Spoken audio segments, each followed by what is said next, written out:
नमस्कार विद्यार्थी मित्रांनो, तुम्हा सर्वांचं माझ्या स्कॉलर टेक स्टार या यूट्यूब चॅनलमध्ये हार्दिक स्वागत.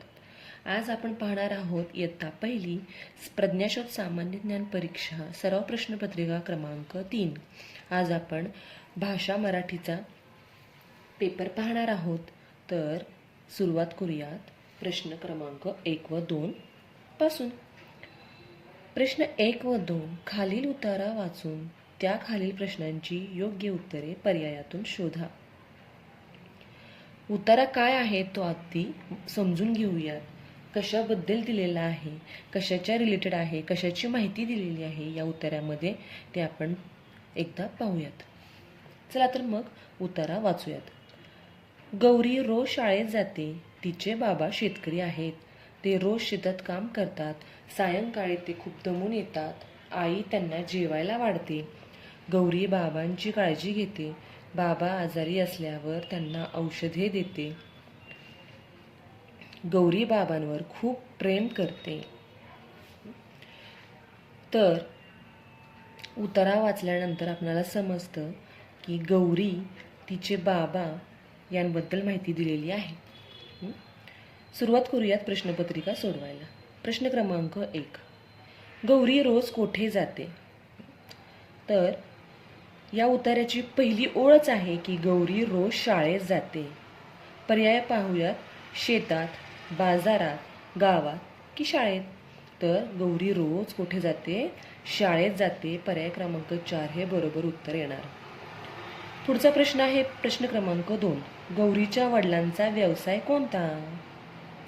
तर तिचे बाबा शेतकरी आहेत. ते रोज शेतात काम करतात. म्हणजेच गौरीचे वडील आहेत हे शेतकरी आहेत. म्हणून पर्याय क्रमांक 1 हे उत्तर बरोबर येणार आहे. मुलांनी प्रश्न व्यवस्थित वाचायचा आहे, समजून घ्यायचा आहे आणि उतार्यावर बोट ठेवून उतारा व्यवस्थित वाचायचा आहे, समजून घ्यायचा आहे. प्रश्न सोडवत असताना पर्याय सगळे व्यवस्थित वाचायचे आहेत. त्यानंतरच उत्तरपत्रिकेमध्ये पर्यायांना योग्य पर्यायाला गोल करायचा आहे. पुढील प्रश्न क्रमांक 3 व 4 साठी खालील संवाद वाचून त्या खालील प्रश्नांच्या योग्य उत्तराचा पर्याय शोधा. संवाद वाचूयात. रमेश: बाई, ईर्ष्यात पेन्सिलीला टोक करून कचरा इथेच टाकतोय.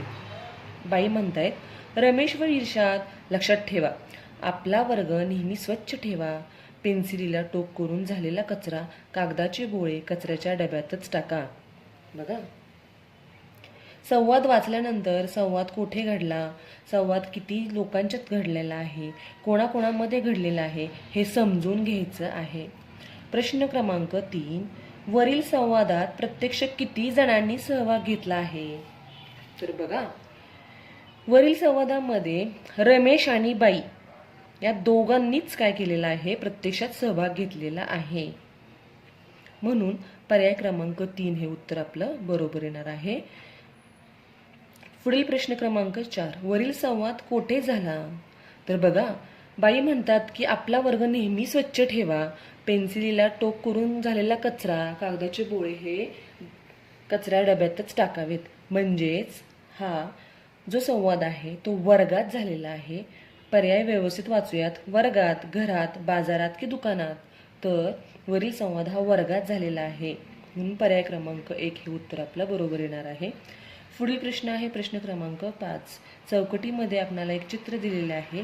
चित्रातील प्राण्याच्या पिल्लाला काय म्हणतात ते पर्यायातून शोधा. मुलांना चित्र लवकर समजत नाही. काळ्या शाळेमध्ये प्रिंट असल्यामुळे हे चित्र समजायला थोडा वेळ जातो, पण मुलांनी व्यवस्थित चित्र पाहून घ्यायचं आहे आणि त्यावर नंतर प्रश्न सोडवायचा आहे. तर दिलेलं चित्र हे म्हशीचे आहे. मग आपण म्हशीच्या पिल्लाला काय म्हणतो? तर म्हशीच्या पिल्लाला आपण रेडकू असे म्हणतो. म्हणून पर्याय क्रमांक 2 हे उत्तर आपलं बरोबर येणार आहे. पुढील प्रश्न क्रमांक 6. खालीलपैकी रिकाम्या चौकटीत कोणते अक्षर वापरल्यास अर्थपूर्ण शब्द तयार होईल त्याचा पर्याय क्रमांक शोधा. स, फ, र इथं चौकट रिकामी दिलेली आहे आणि पुढे दिलेला आहे द. मग सफरचंद हे फळाचं नाव तयार होते. म्हणून चंद म्हणून ऑप्शन आपला येणार आहे. पर्याय क्रमांक 3 चंद, सफरचंद. पुढील प्रश्न क्रमांक 7. खालील पर्यायातील शुद्ध शब्द कोणता? शुद्ध म्हणजे बरोबरीचा शब्द आपल्याला शोधायचा आहे. काढणी, ढेकूळ, विमान आणि औषध. तर शुद्ध शब्द आपला येणार आहे ढेकूळ आणि औषध. म्हणजे ब आणि ड कुठे आहे पर्याय, त्या पर्यायाला आपण काय करायचं आहे, इथं गोल करायचं आहे. पर्याय क्रमांक 3 हे उत्तर आपलं बरोबर येणार आहे. प्रश्न क्रमांक 8. खालील प्रश्नात प्रश्नचिन्हाच्या जागी येणारा पर्याय शोधा. जसे बांबूचे बेट तशी मडक्यांची काय. तर हा समूहदर्शक प्रश्न आहे. समूहदर्शक शब्द सर्वांनी पाठ करायचे आहेत. आपल्या मंथनच्या पुस्तकांमध्ये सगळा पोर्शन आपला दिलेला आहे. त्यामधील सर्व मुलांनी व्यवस्थित पाठांतर करायचं आहे. बांबूंचे बेट तशी मडक्यांची उतरंड असते. म्हणून पर्याय क्रमांक 1 उतरंड हे उत्तर आपलं बरोबर येणार आहे. पुढील प्रश्न क्रमांक 9. प्रश्न क्रमांक 9. महाराष्ट्र दिन आपण कोणत्या महिन्यात साजरा करतो? सामान्य ज्ञानवरील प्रश्न आहे. मुलांनी सर्व पाठांतर व्यवस्थित करायचं आहे. तर 1 मे दिवशी आपण महाराष्ट्र दिन साजरा करतो. म्हणून पर्याय क्रमांक 4 मे महिन्यात आपण 1 मे या रोजी महाराष्ट्र दिन साजरा करतो. म्हणून पर्याय क्रमांक 4 हे उत्तर आपलं बरोबर येणार आहे.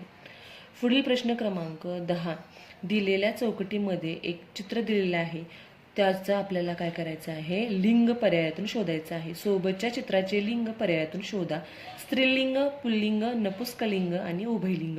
तर हा भोवरा दिलेला आहे. आपण म्हणताना म्हणतो तो भोवरा. म्हणून पर्याय क्रमांक 2 पुल्लिंग या चित्राचं लिंग येणार आहे पुल्लिंग. हे उत्तर आपलं बरोबर येणार आहे. पर्याय क्रमांक 2. पुढील प्रश्न क्रमांक 11. पुढील वाक्यातील अधोरेखित शब्दाचा विरुद्धार्थी शब्द कोणता? त्याच्या समोरच एक वाक्य दिलेलं आहे. चेंडू खुर्ची खाली आहे. आणि खाली या शब्दाच्या अंडरलाईन केलेलं आहे. या शब्दाच्या खाली इथं एक अंडरलाईन केलेली आहे. तर खाली या शब्दाचा आपल्याला विरुद्धार्थी शब्द शोधायचा आहे. म्हणजेच खालीच्या विरुद्धार्थी येणार वर. पर्याय क्रमांक 2 हे उत्तर आपलं बरोबर येणार आहे. पुढील प्रश्न क्रमांक 12.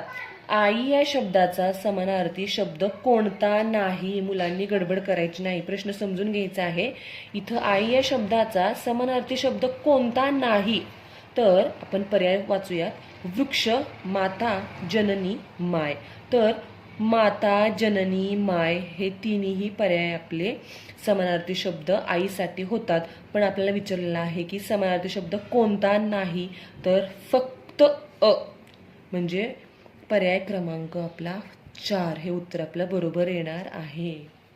कोणता पर्याय येणार आहे? तर पर्याय क्रमांक 4 फक्त अ. वृक्ष हा समानार्थी शब्द नाही आईसाठी. बाकी ब, क, ड हे तीनही शब्द आईसाठीचे समानार्थी शब्द आहेत. पुढील प्रश्न क्रमांक 13. खालील वाक्याच्या शेवटी कोणते विरामचिन्ह आले आहे? वाक्य वाचूयात आपण. तुझा वाढदिवस केव्हा असतो? आणि पुढे दिलेलं आहे ते असतं प्रश्नचिन्ह आहे. हे विरामचिन्ह जे आहेत त्याला म्हणतो आपण प्रश्नचिन्ह. जेव्हा आपण एखादा प्रश्न विचारतो त्या वाक्याच्या शेवटी आपण प्रश्नचिन्ह देतो. म्हणजेच प्रश्न क्रमांक 13चं उत्तर आहे पर्याय क्रमांक 1 प्रश्नचिन्ह आहे. हे जे विरामचिन्ह आहे ते प्रश्नचिन्ह आहे. पुढील प्रश्न क्रमांक 14. चौकटीमध्ये आपल्याला एक चित्र दिलेलं आहे. सोबतच्या चित्रातील प्राण्याच्या आवाजाला काय म्हणतात? तर हत्ती.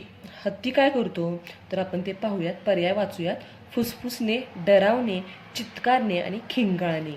तर आपणा सर्वांना माहिती आहे की फुसफुसणे साफ फुसफुसतो. बेडूक डराव करतं. हत्ती चित्कारतो. पर्याय क्रमांक 3 हे उत्तर आपलं बरोबर येणार आहे. आणि घोडा काय करतो? खिंगाळतो. म्हणून आपलं उत्तर काय येणार आहे की पर्याय क्रमांक 3 हत्ती काय करतो? चित्कारतो. पुढील प्रश्न क्रमांक 15. खालील चित्राचे अनेक वचन पर्यायातून शोधा. अनेक वचन शोधायचं आहे. पणती दिलेली आहे. पणती, पणत्या, पणते, पणतू. तर एक पणती अनेक पणत्या. म्हणून पर्याय क्रमांक 2 हे उत्तर आपलं बरोबर येणार आहे. सर्व मुलांनी मंथनचे पेपर प्रश्नपत्रिका खूप व्यवस्थित सोडवायची आहे आणि सर्व मुलांनी वाचनाचा सराव करायचा आहे. सामान्य ज्ञानवरील प्रश्न सोडवायचे आहेत. धन्यवाद.